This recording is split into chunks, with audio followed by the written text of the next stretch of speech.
Hey guys, it's T. Evans with MarineMax in Greenville, South Carolina. Today I'm going to be showing you a 2019 Scout 177 Sport.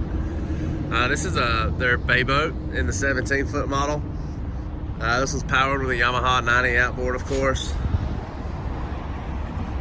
This one does have the stereo system in it with 4 speakers, battery on off switch. Again, 90 horsepower there. Okay, you got nice stainless steel rocker switches, Yamaha digital gauges, great rod storage up front. Also has a bait tank, live well, storage up under your bow with a trolling motor plug.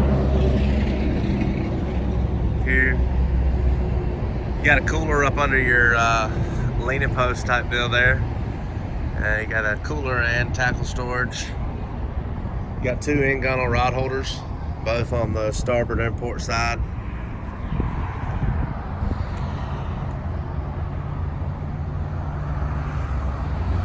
Really good looking little boat.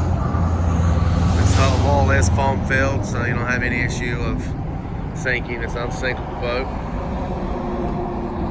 Again, that's a 2019 Scout 177 Sport. My name's T. Evans, located here at MarineMax in Greenville, South Carolina. Have a great day. Thank you.